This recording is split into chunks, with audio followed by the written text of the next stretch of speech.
தமிழ்நாட்டு அரசியல் முழுவதுமே இப்போ ஒரே ஒரு தொகுதியை தான் உற்று பார்த்துட்டு இருக்கு. அது பெரம்பூர். நடிகர் விஜயோட முதல் அரசியல் களம். இங்க அவர் ஜெயிச்சாலும் சரி தோத்தாலும் சரி அது ஒரு பெரிய நியூஸ். அதனால உண்மையான கேள்வி இதுதான், விஜயால ஜெயிக்க முடியுமா? ஒரு தேர்தல ஜெயிக்கிறதுக்கு ஒருத்தரோட புகழ் மட்டும் போதுமா, இல்ல துல்லியமான ஓட்டு கணக்கு தான் ஜெயிக்க வைக்குமா?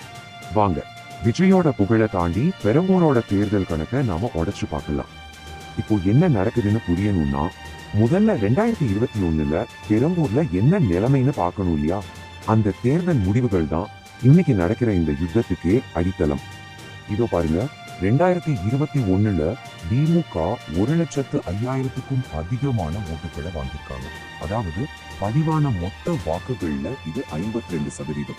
அதிமுகவுக்கு 50,000 ஓட்டுகள், நாம் தமிழர் கட்சிக்கு கிட்டத்தட்ட 20,000 ஓட்டுகள். இதுல இருந்து என்ன தெரியுது?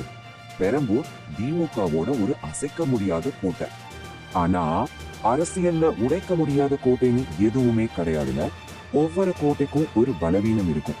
இப்ப அந்த பலவீனம் இந்த எண்களுக்குள்ள எங்க ஒளிஞ்சிருக்குன்னு தான் நாம கண்டுபிடிக்க போறோம்.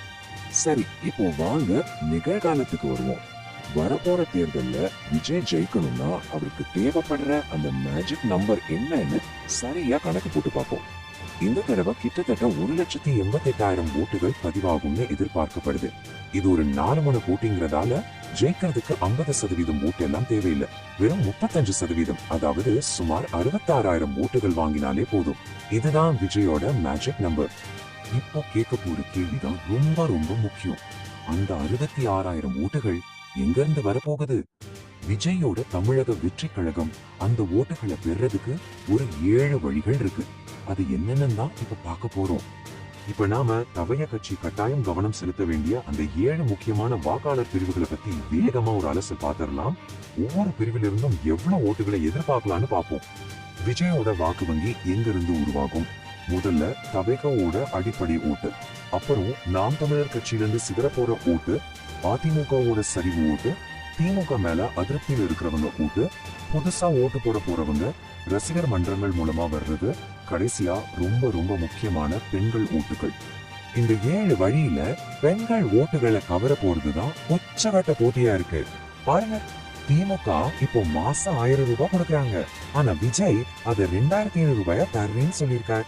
இந்த 1,500 ரூபாய் வித்தியாசம் சும்மா இல்ல, ஒரு குடும்பத்தோட மாச பட்ஜெட்டே மாத்தும்.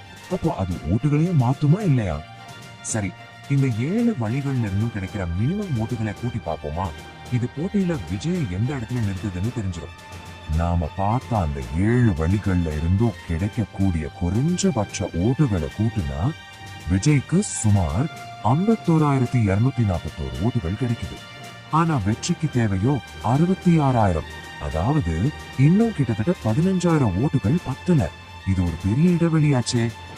அப்போ இந்த பெரிய இடைவெளியை நிரப்பி ஜெயோட வெற்றியையோ தோல்வியையோ தீர்மானிக்க போற அந்த ஒற்றை முக்கியமான காரணி அது எது?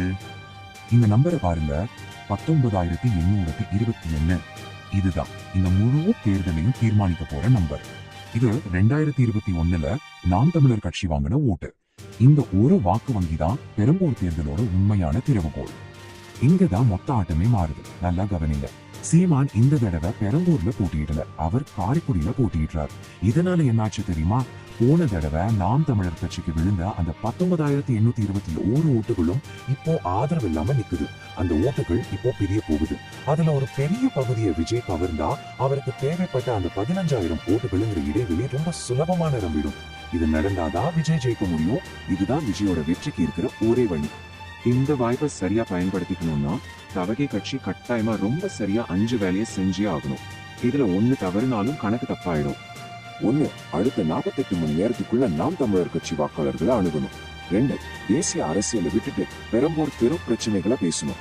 3, பெண்கள் கிட்ட நேரடியா போய் பேசி ஓட்டு திரட்டணும். 4, அதிமுகவை தாக்காம மாற்றத்துக்காக அவங்க ஓட்டு கேட்கணும். 5, தேர்தல் அன்னைக்கு பூத் மேனேஜ்மெண்ட் பக்காவா இருக்கணும். சரி, இந்த கணக்குகள் யூகங்கள் எல்லாம் வச்சு பார்த்தா இந்த பரபரப்பான தேர்தல் எப்படி முடியலாம்? இதுக்கு ஒரு 3 சாத்தியமான முடிவுகள் இருக்கு. வாங்க பார்க்கலாம். முதல் சான்ஸ் நெருக்கமான தோல்வி.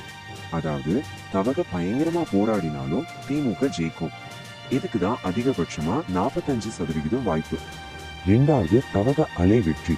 நாம் தமிழர் ஓட்டுகள் பெருமளவுல மாறி இளைஞர்கள் வாக்களிச்சா வெற்றி சாத்தியம். இதுக்கு ஒரு 30% வாய்ப்பு. மூணாவது, திமுக கோட்டை அப்படியே இருக்கிறது. இதுக்கு 25% வாய்ப்பு. சரி, இத்தனை கணக்குகளுக்கு அப்புறமா பெரம்பூர்ல வரலாறு படைக்கப்படணும்னா என்ன நடக்கணும்? அதற்கான இறுதி தீர்ப்பை பார்ப்போம்.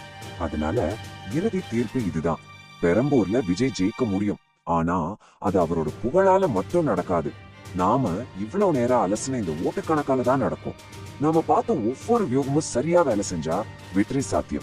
இல்லைன்னா திமுகவோட கோட்டையை அசைக்கவே முடியாது. இந்த அலசலோட கடைசியில நான் இந்த கேள்வியை உங்ககிட்ட கேட்கிறேன். நாம பார்த்த இந்த கணக்குகளோட அடிப்படையில விஜய் உண்மையிலேயே பெரம்பூர்ல ஜெயிப்பாருன்னு நீங்க நம்புறீங்களா? உங்க பதில கீழே கமெண்ட்ல சொல்லுங்க. பார்க்கலாம் யாருடைய கணிப்பு சரியா இருக்குன்னு.